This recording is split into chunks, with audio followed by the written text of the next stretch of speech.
Between 23 BC and 14 AD, every man Augustus chose to succeed him died. 5 of them: a nephew, his oldest friend, 2 grandsons he had adopted as his own sons, and 1 more grandson who was killed the week Augustus was buried. When it was over, the throne went to a man Augustus had never particularly wanted, his wife's son, from her first marriage. Nobody in Rome could prove anything. They did not need to. Start with the wedding. Because it is the strangest thing in this story that is definitely true. In 38 BC, Livia Drusilla was 19 years old, married to a man named Tiberius Claudius Nero, and pregnant with his second child. Her husband had fought against Octavian in the civil wars. So had her father. Octavian met her, and within a few months both marriages had been dissolved, and the 2 of them were married. She was still visibly pregnant. Her former husband attended the wedding. Octavian would become Augustus, and he wanted 2 things that did not fit together. He wanted Rome to believe it was still a republic. No king, no crown, no throne. Just an unusually well-respected citizen who happened to hold several offices at once, and he wanted his own blood to inherit the thing he was pretending not to have. Livia arrived in that house with 2 sons by another man and no claim on anything at all. That is her position. Hold on to it, because this is the only time the story will state it. The elder of those sons was Tiberius, capable, blunt, difficult, and the only person in this entire story who never once asked for the job. And here is the structural problem that runs underneath the next 40 years. Augustus had 1 child, a daughter, Julia. Rome had no rule for imperial succession because Rome did not officially have an emperor, so the succession had to be built out of marriages and adoptions. You married a man to Julia, or you adopted him, and everybody understood what that meant without anybody having to say it out loud. The first was Marcellus, his nephew, married to Julia at about 17, positioned unmistakably. In 23 BC, an epidemic went through Rome. It nearly killed Augustus himself. It did kill Marcellus, who was about 19. The second was Agrippa, not a relative. Augustus's oldest friend and the general who had actually won most of the battles Augustus is remembered for. Julia was married to him next. He died in 12 BC of illness, in his 50s, having already outlived most of the men he had started with. Now stop for a moment, because this is the point where a story like this starts pulling in one direction, and it should not. Not yet. 2 deaths in 11 years is not a pattern. It is Rome. Roman aristocrats died constantly, of infection, of fevers nobody could name, of injuries that went bad, at ages that would horrify us. Augustus himself was seriously ill more than once and was widely expected to die young. Marcellus died in an epidemic that swept the whole city. There is nothing suspicious here yet, and any version of this story that starts the music at Marcellus is selling you something. But Julia and Agrippa had children. In 17 BC, Augustus adopted 2 of those grandsons as his own sons, Gaius and Lucius, and began raising them openly as the succession. Coins were minted with their faces on them. They were given honors before they were old enough to have earned any. In 2 AD, Lucius died at Massilia, on his way to Spain. He was about 18. In 4 AD, Gaius died in Lycia, of a wound he had taken in the east that never healed properly. He was 23, and now the arithmetic is different. 4 candidates, 4 deaths, all of them, without exception, in the same direction. Augustus, in his late 60s and out of grandsons old enough to matter, adopted his stepson. Tiberius had spent much of the previous decade on Rhodes, out of favor and deliberately absent. He came back and was made heir to a throne that did not exist.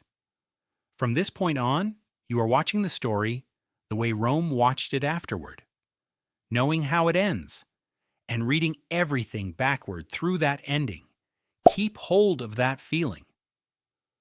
We're going to come back to it, because it is exactly the trap the people who wrote our sources fell into. There was one more. Agrippa Postumus, the youngest grandson, born after his father had died. He was exiled to a small island for reasons the sources describe vaguely and unconvincingly, and within days of Augustus's death in 14 AD, a soldier arrived on that island and killed him. Nobody ever established who gave the order. Tiberius said it was not him. Tacitus reports the denial, and then reports that people did not believe it and moves on. Augustus died at Nola in August of 14 AD. Livia controlled the house, the messengers, and the timing of the announcement for something like a day. By the time Rome was told that the emperor was dead, Rome was also told who the next one was. And then she becomes something Rome had no word for. Augustus's will adopted her into his own family. She took the name Julia Augusta. She held no office, commanded nothing, and could not vote, and the Senate spent years inventing honors to describe a position that had no precedent at all. Her son, who owed all of it to her, spent the rest of her life getting further away from her. He vetoed honors the Senate voted her. He reduced her public role. And in 26 AD, he left Rome altogether for Capri and never came back. She died in 29 AD, aged 86, after 51 years of marriage and 15 years as the mother of the emperor. Tiberius did not attend the funeral. The eulogy was given by her great-grandson, a teenager who would later be known as Caligula. The honors the Senate voted her were blocked by her own son. She was not made a goddess for another 13 years, and it was done by a different emperor. Everything I have just told you is documented. So where does the poison come from? Mostly from Tacitus, writing about 100 years later, under an entirely different dynasty, about a Rome he believed had been quietly murdered. And here's the thing about Tacitus that matters more than anything else in this video. He almost never accuses her. What he does is report that other people suspected. It was said. Some believed. There were those who thought. He records the existence of a rumor with visible care, and then moves on to the next paragraph without ever telling you whether it is true. Now read that 2,000 years later.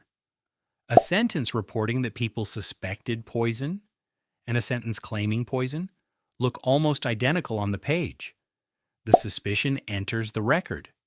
The responsibility for it does not attach to anybody, and it cannot be disproved because the claim was never that she did it. The claim was only that people said so, and people demonstrably did. That is not lying. It is something much harder to argue with. The most specific version is not even his. Cassius Dio, writing later still, closer to 2 centuries after her death, carries the story that she poisoned figs on the tree with her own hands. Notice where that sits. The most vivid detail in the entire tradition is also the one furthest from the events. And the case against the accusation is not complicated. There was no trial, no confession, no charge brought in her lifetime by anybody in a position to bring one, and no physical evidence of any kind, because there could not be. Every one of the 5 deaths has an ordinary explanation available, and several have specific ones. An epidemic, a war wound, a long illness in a man in his 50s. 5 deaths in one direction is a striking pattern. It is also exactly what a run of ordinary deaths looks like when you already know how the story ends and you sort them afterward. Which leaves a more interesting question. What was the accusation for? Rome had no legal category for Livia. There was no office she held, no title that meant anything, no mechanism at all, and yet consuls consulted her, and her own son could not fully get away from her. A culture with no framework for a woman holding real power will build one, and the one Rome reached for was poison. It is very close to the same charge that gets attached to nearly every Roman woman who ended up near the top. That regularity should tell you something. Either Imperial Rome was unusually full of women poisoners, or the accusation was a tool. So I am not going to tell you whether she did it. The deaths are documented. The poisonings are not. And picking a side here would mean doing the same thing Tacitus did, passing along a suspicion because it makes a better story, with 2,000 years less excuse for it. The remarkable thing about Livia was never the 5 deaths anyway. It is 51 years of marriage to the most powerful man in the world, a son on a throne he did not want, a legal status invented out of nothing because none existed that could describe her, and 86 years of life inside a system that offered women no route to any of it. The rumor is what Rome built afterward, because the alternative was admitting that she had simply outlasted everybody. 5 men were chosen, 5 men died. And the woman standing at the end of that line was still standing. Nobody proved anything. They did not need to.